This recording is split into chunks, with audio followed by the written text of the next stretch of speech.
So we can also get our NP margin. So that should be our net profit. So our net profit for this case, the net profit, I think it should be the net profit from operations. So of course, our net profit here should be how much?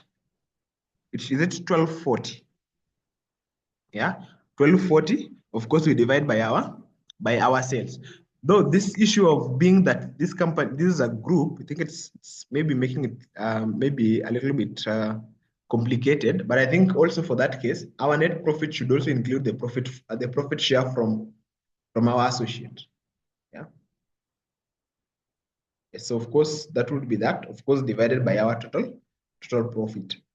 Not your total profit, of course, divided by our sales. So we have NP margin of 16%. Then we can look at maybe return on equity.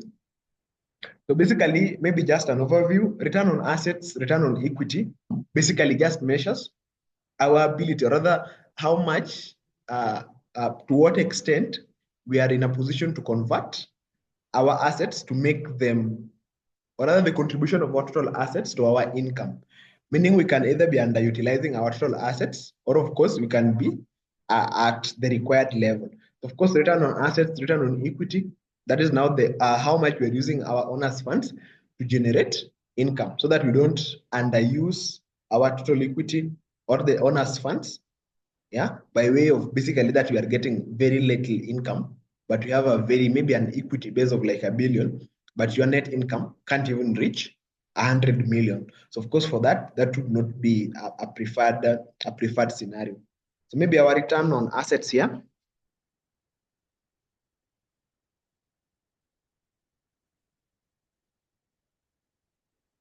So of course, our return on assets for this case would be our net income. So our net income here is 1240.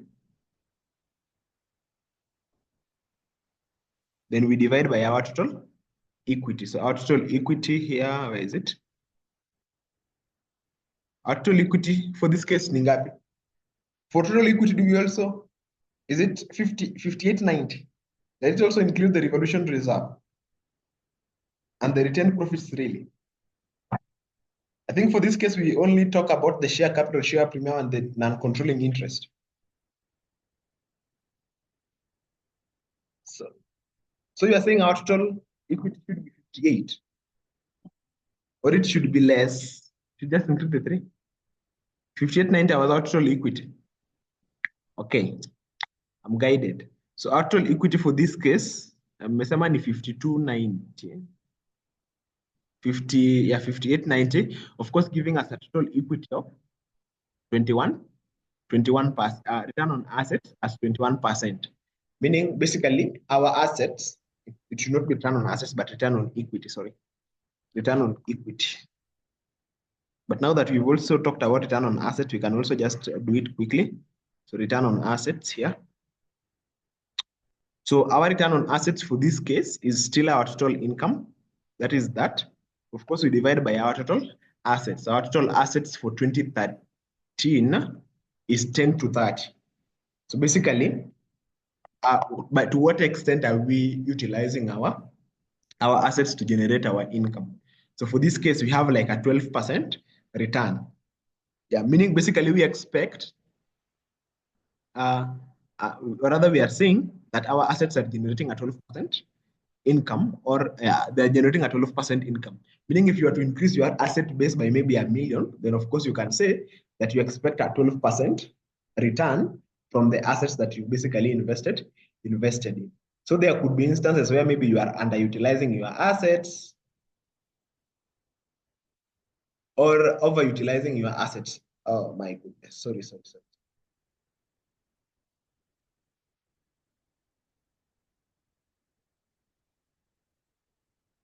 I missed that. Huh?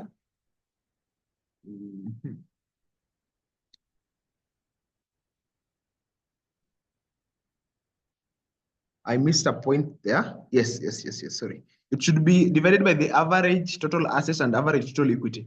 Sorry, thank you for raising that, SA. So basically, in terms of average, it should be, where is that question of ours? Yes, meaning here we missed. So of course, it should be, of course, the closing, or rather the previous year's total equity plus the current year's total equity. Of course, we divide by 2. So that should be 5890 plus 4160. Of course, we are dividing everything there by 2. Yes, so we divide by 2. Our total closing, rather the previous two assets and the previous two are two equity, so that we have, yes, so that we divide by 2, so that we get our average there.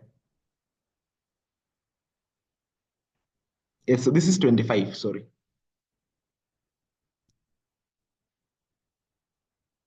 So it should be,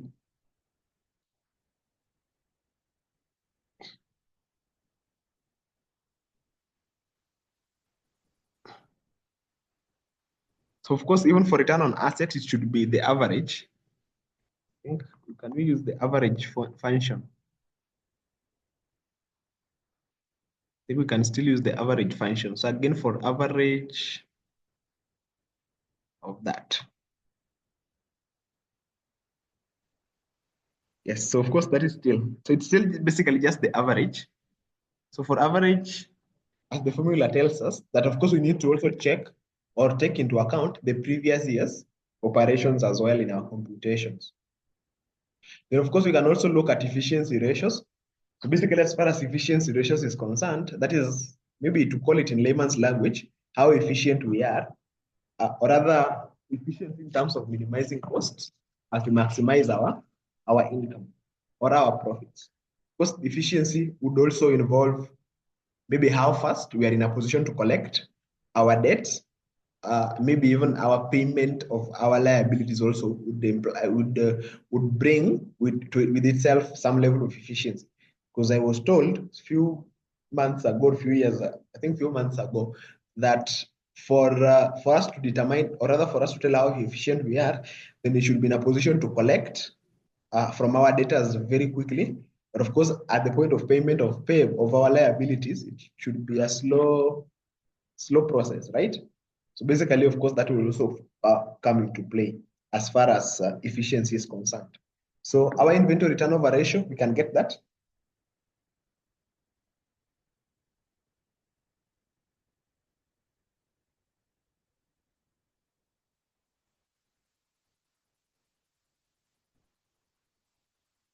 So efficiency, we can have inventory turnover, accounts receivable, accounts turnover ratio, uh, payable ratio. We could also talk about the payable days, the receivable days, such kind of computation, so that you even tell us how quickly, is it how quickly, or how quickly you collect your debts, and of course how quickly also, or how slower you pay your liabilities. So we can also talk about maybe one or two of those. So we can talk about maybe we can talk about a few. So we can talk about maybe the payables turnover.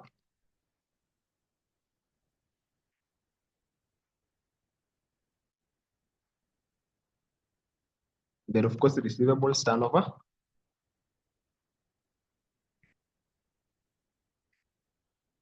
Then we could also talk about the payables days. And of course the receivable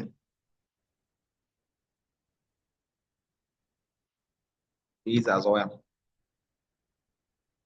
So we can talk about those as far as efficiency is concerned. So our payable days.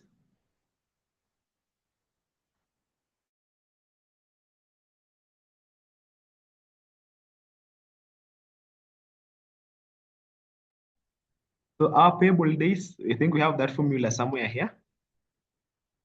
So in terms of payable, or not payable days, but the payable turnover, we talk about the purchases, we divide by our average accounts payable.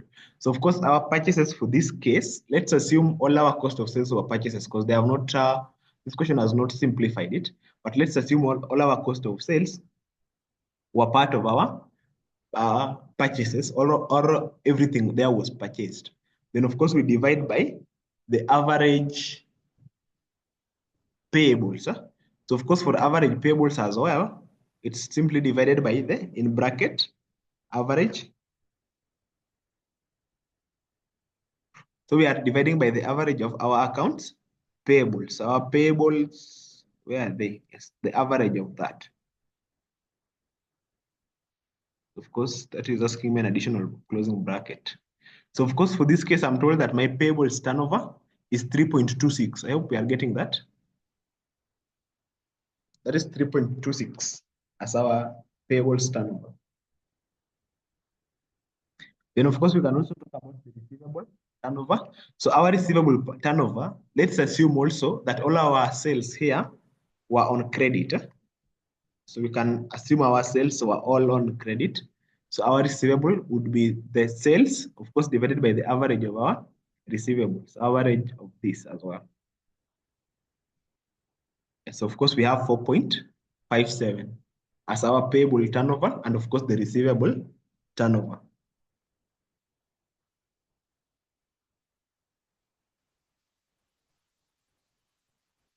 Then maybe two last ones, we can talk about the payable days and the receivable days.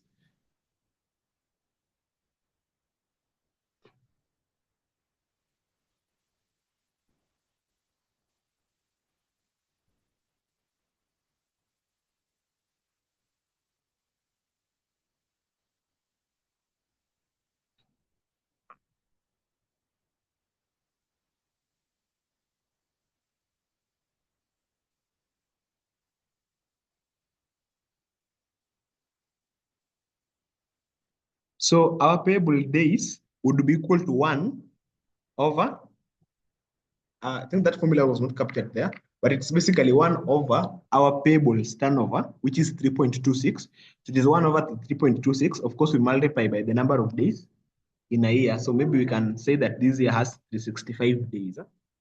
It's basically 1 over our payable turnover times 365 days.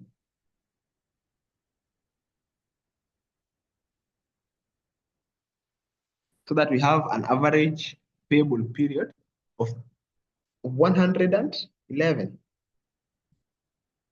That's so long. And our payable. So basically, we are collecting debts within 79 days. Basically, we are paying our liabilities within 111 days. Of course, we are also making receipts, or we are receiving money from our debtors within 70. That's around 80 days, which is also that's not very good. It's not very good. 3 months, that's too long. So of course, that would also talk about our efficiency ratios. Then lastly, we can be talking about market ratios. So our market ratios, basically those are now the primary indicators in the market, maybe in the stock market, maybe if you are a listed company, then of course we may be interested in finding out what is your dividend per share, what is your market price per share, what is your price earning ratio, what is your dividend yield, what is your EPS, that is the earnings per share, and such matrices. So of course we need to also compute. We also need to find out what those are. So maybe we can do a few there. So maybe we can also talk about the dividend part.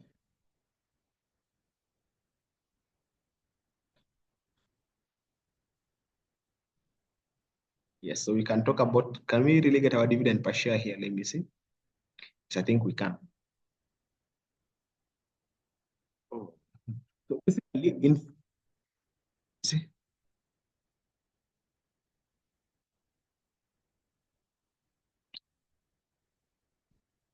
so maybe our earnings per share, our dividend per share. So basically our earnings per share, we look at total income. Of course, we are dividing by the number of our shareholders. So basically our earnings per share for this case would be, let's see, our earnings per share, that is the net income of 1240. We divide by the number of our shareholders. So what is the total number of shareholders? So for this case, we have 15,000 divided by 10. That would be around 150. So we divide by 150. Basically, for this case, our answer would be 8 point. Yeah. Then of course, for dividend, know how much is attributed, how much is being divided as dividends. Yeah. We needed to find out how much is available for distribution as dividends. As well, which I think this question does not give us an express answer as to how much is available for dividend distribution. But if you look at the first question here, if you look at the first part here, then we have, I think this one for Babadogo had the dividends. Yes, it was telling us how much is being distributed as dividends. Yeah? So maybe you can use that as well. Which for this case it was 35. We were dividing by our number of shares there as well. Then of course you can also look at those other ones for ratios. So basically that is just a general overview of ratios. You can create time and just look at an addition on ratios, maybe which you've not covered well for your practice as well. So ratios is very common in exams. It rarely misses, either directly as a full question or maybe just as part of a question that you need to solve. So of course, you also need to be very comfortable as far as ratios is concerned. Yes. Any question before we proceed to the next thing?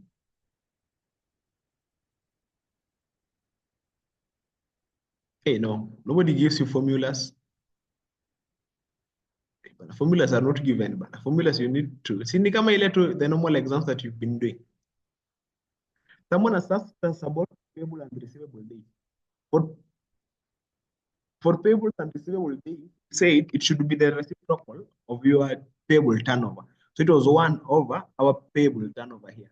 Then we were multiplying by the number of days in a year. So we were multiplying that by the number of days, which is 365. So basically just 1 over your payable turnover times 365.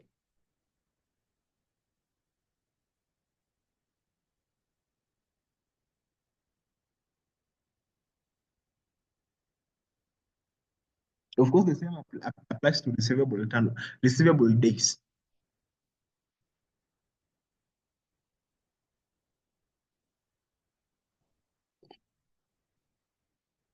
So W, I hope that is answered. So just 1 over the payable turnover.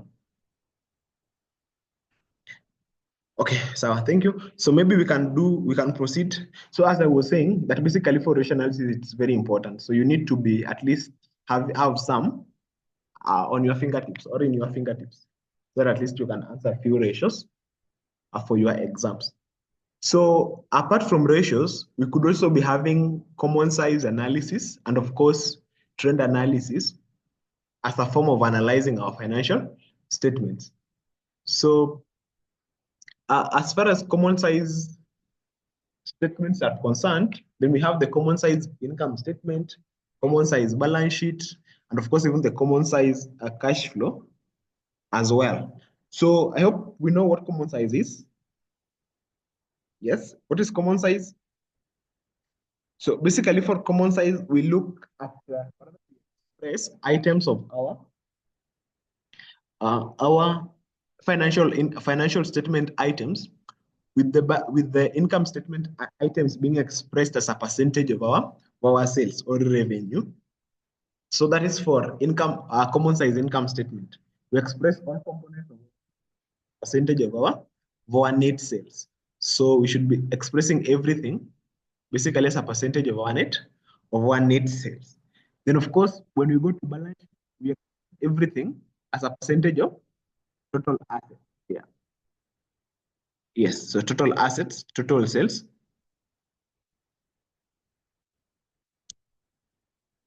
So let me see.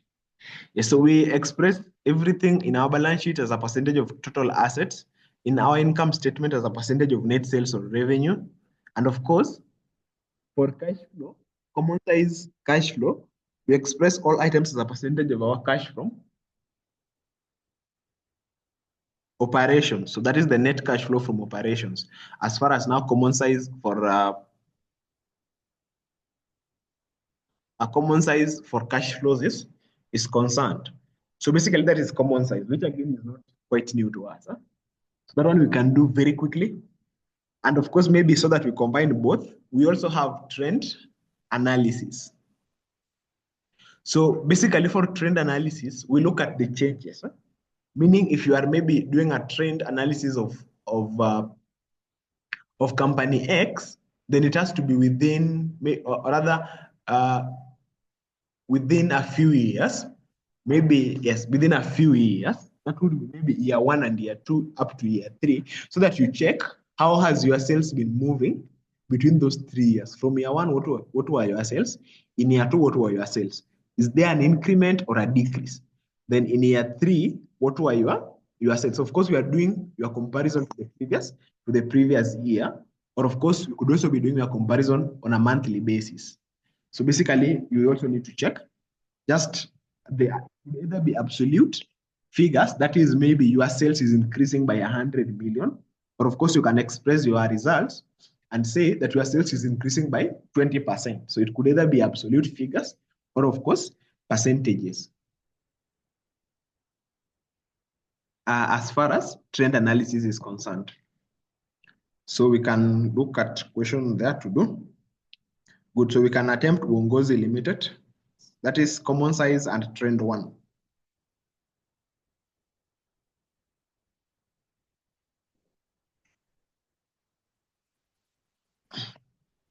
Yes, so Uongozi Limited, we were asked, I think, there to do. Yeah, and maybe just to remind us that basically for common size statements or common size analysis is a vertical analysis. And basically the reason we call it vertical analysis is because we are expressing items which are vertically arranged. Our P&L is vertically arranged. But as opposed to trend, where we now look at it in year by year, meaning for our trend, we will be looking for year 1 here in comparison to year 2. So you see, this is a vertical arrangement of our figures, as opposed to common size, where we are expressing things that are arranged vertically, because it's still within the same year. So which one is better? I'm looking for. I think we can do for Babadogo. That is common size 2. I think that is very clear, very straightforward. So maybe we can just insert. Yeah.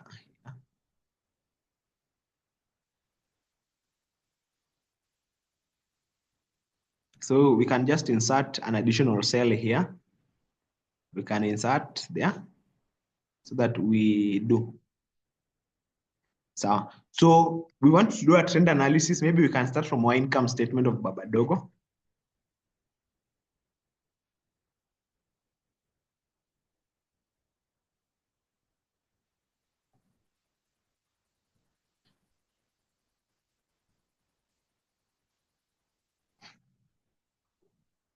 Yes, so we can start with our P&L. That is for 2015. So we have here common size.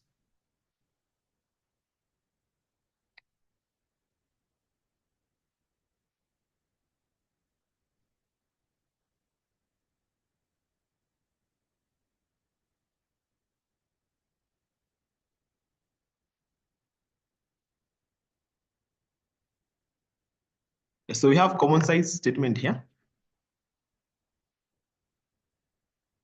So we are basically saying that our sales figure should be the 100%. Right? So maybe maybe if you were to do it, maybe the if way, then we would say that, for example, for our cost of sales, tutasema if 1334 is equal to 100%,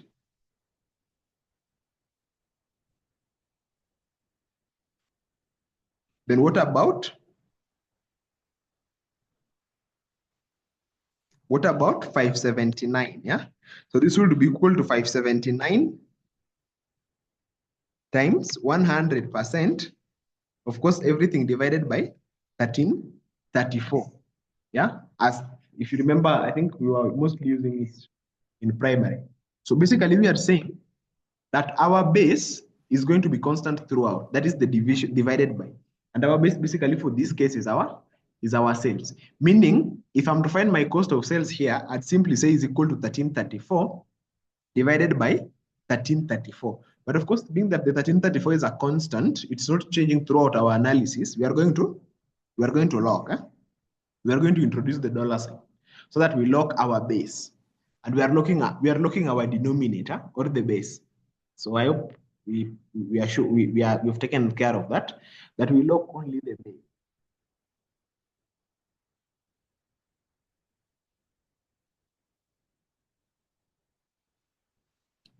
So we are basically looking just the base.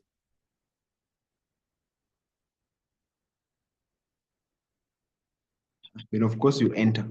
So basically the first one is 100. You can always change that to percentage using this platform here.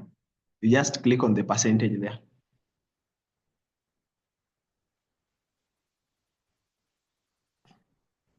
Then of course you simply drag up to the last item. So you just drag up to the last one.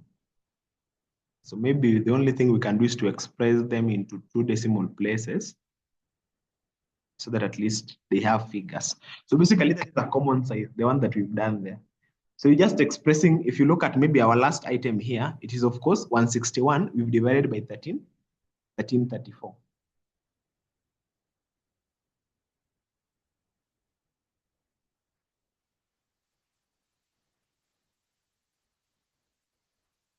So I hope that is clear. Good. So we can do for maybe the next year as well. So even for year two, it's simply 1451 divided by 1451, but of course we lock.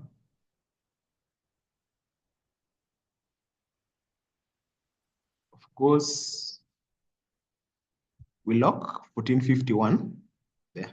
So we just lock it to ensure that it's okay.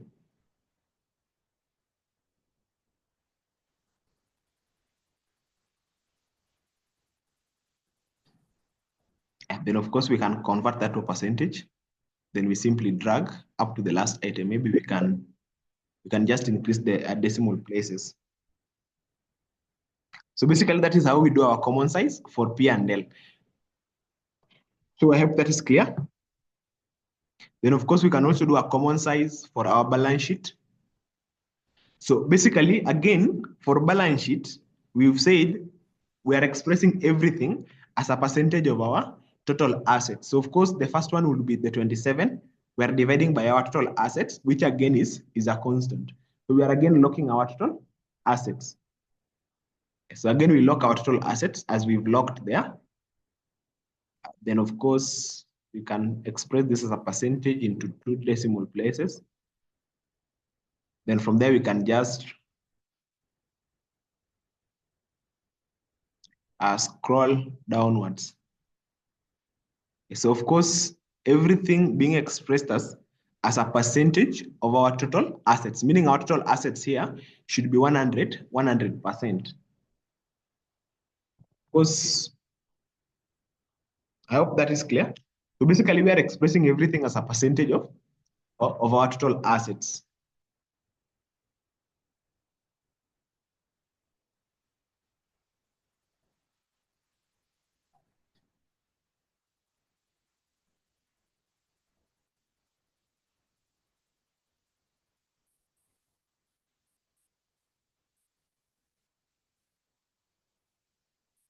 Then of course, for 2016, the same. It's not very complex. So you just divide by your total assets, but of course you make sure you lock your total assets. That is by introducing the dollar sign. Either you press on F4 directly, Shift F4, or FN F4. Of course, you enter.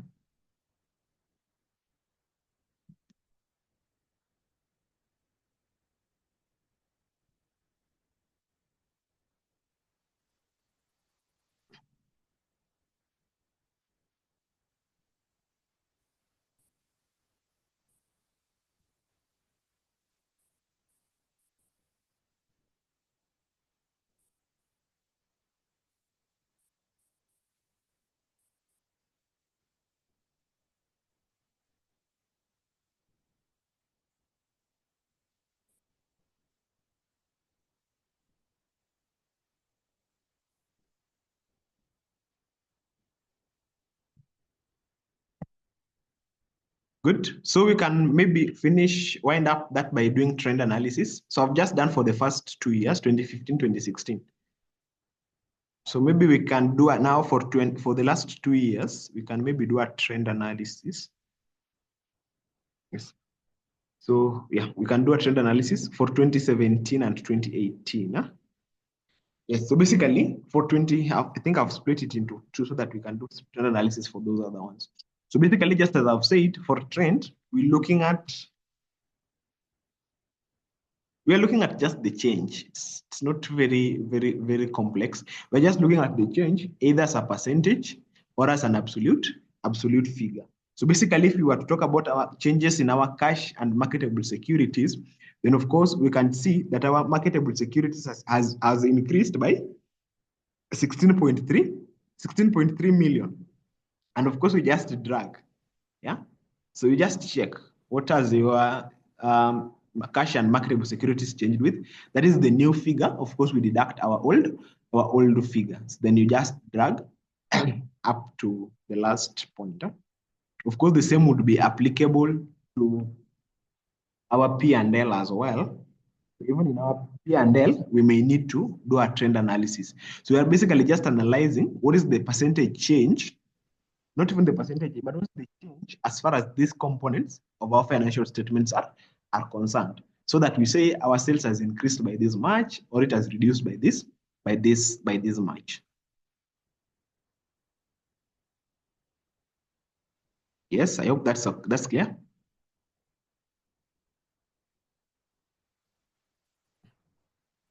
But of course, we can also change this into percentage. So of course, how do we get our percentage change? We know percentage change is basically the change over the initial figure. Let me see. Yes, for trend, I've just said you are looking at the changes, just the change, only the change. Your change is the new figure minus the old figure. So here we are saying our cash and cash has increased by 16.3 million. Yes, I hope that is clear. So that is our change, or I can call it trend or change. So our cash has increased by 16. Then of course I just drag because I've linked the cells. Then I just drag up to the last item. Of course I've dragged mine up to the last one.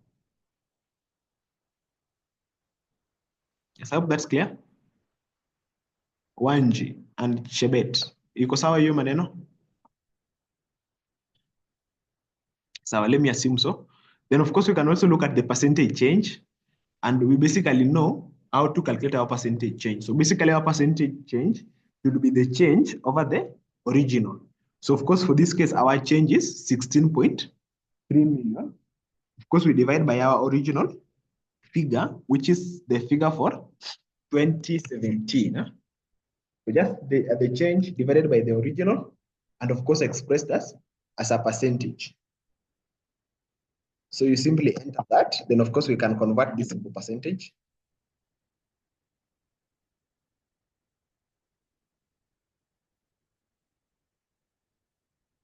So we can just convert that into percentage.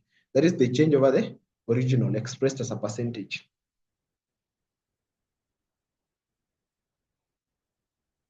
Then of course we can just drag this one as well downward.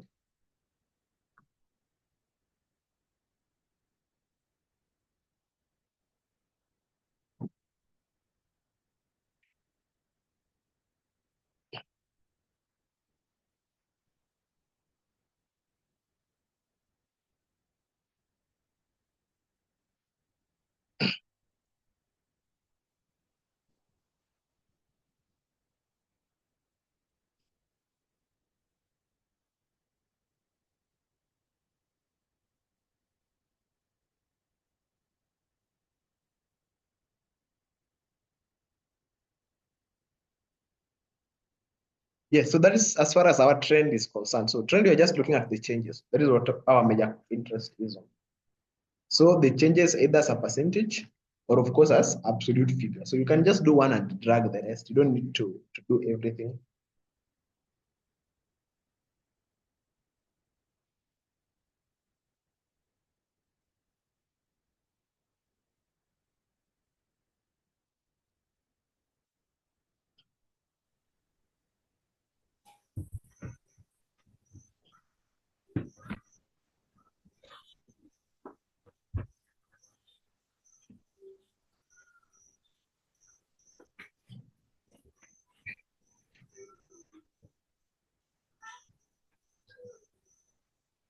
Okay, so let me assume that one we've done. So of course, there is a past paper that has that question.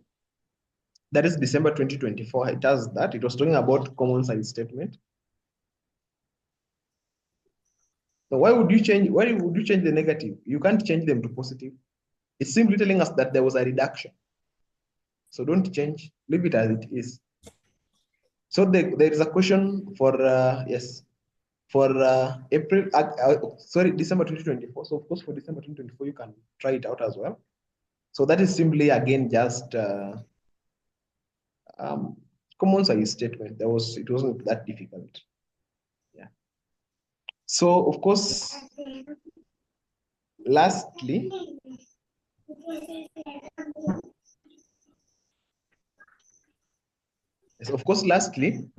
we have cross-sectional analysis. So basically just a general overview of what cross-sectional analysis is about. So basically cross-sectional analysis looks at now, or rather that is an analysis or rather comparison between two different companies.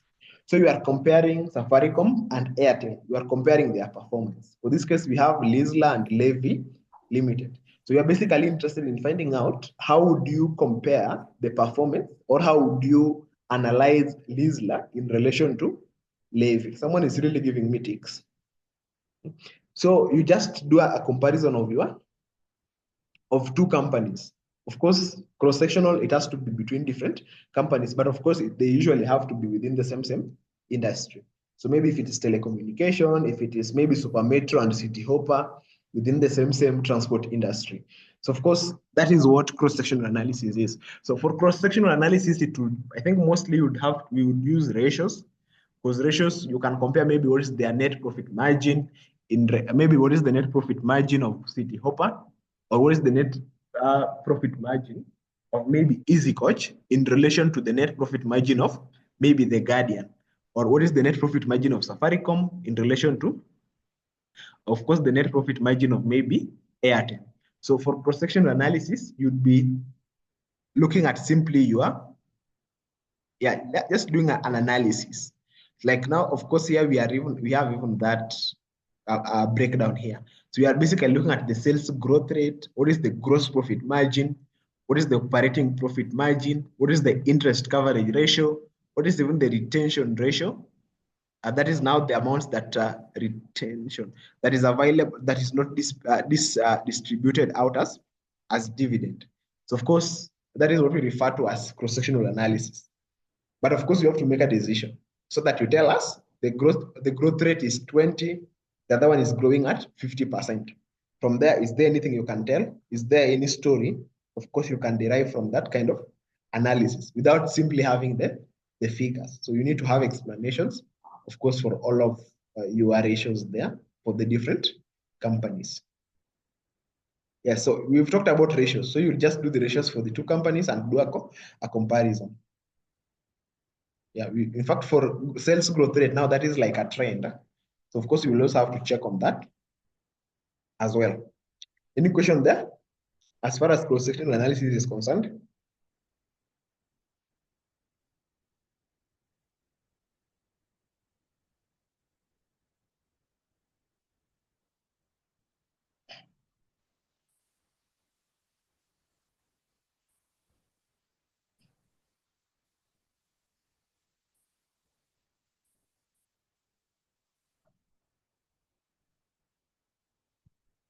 What is the retention ratio? See, I've said retention ratio is the amounts that the company retains, or rather the amounts not distributed out as dividends.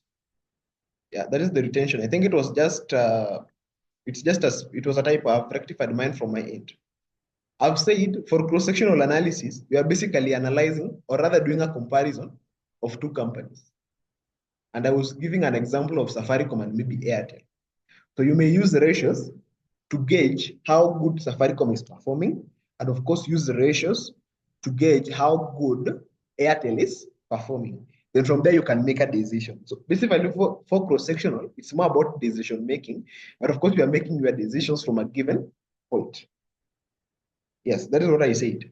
And for this case, like we have sales growth rate, you just compare what was the growth rate of these years. And of course, from there, you can tell which company did better or which company is at least doing better than the other. your GP margin of company A, GP margin of company. The higher the gross profit margin, the better. The operating profit, the same. So you're just comparing all those key components and making a decision from them using ratios. Yes, that is what cross-section analysis is.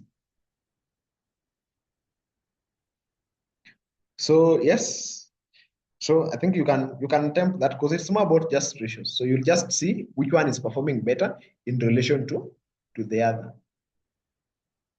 Then lastly or second last, usually as far as again ratios are concerned, then we are usually also expected to do dashboards.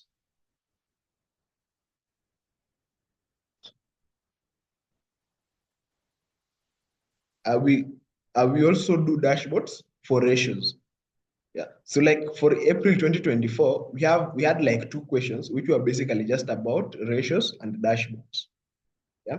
So of course, for this case, if I think we've talked about how to insert charts. Very, very important as far as BDA is concerned.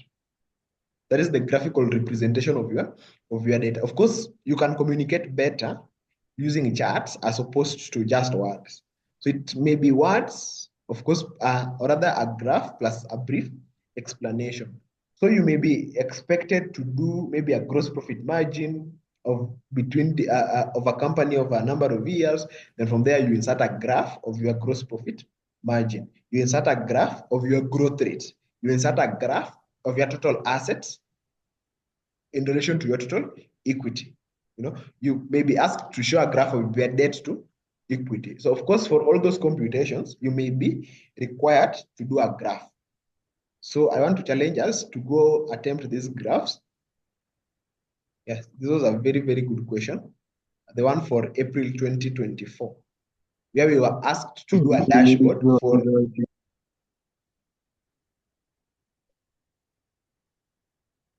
where we were asked to do a graph for revenue and profit. So how would you do that graph? So you attempt that, guys, for graphs. That I want to challenge us. Can you try to get your graphs? Because it's very, very important as far as BDA is concerned. You will not have a BDA question or a BDA paper without graph. Of course, you can see for Roman H here, we were asked to do profitability ratios. Of course, you need to also check on that as well.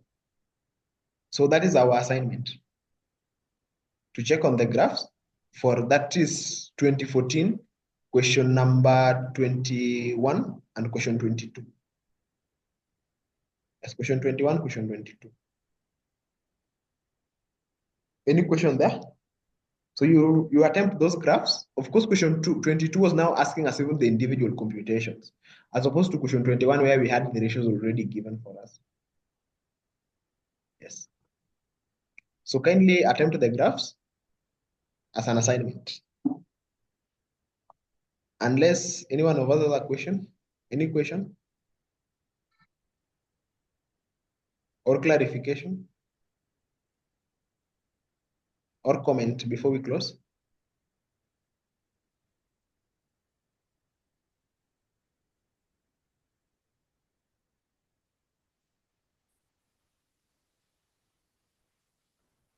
The video is being shared after the class. I think that we had been promised that immediately after the class ends, the video is being shared.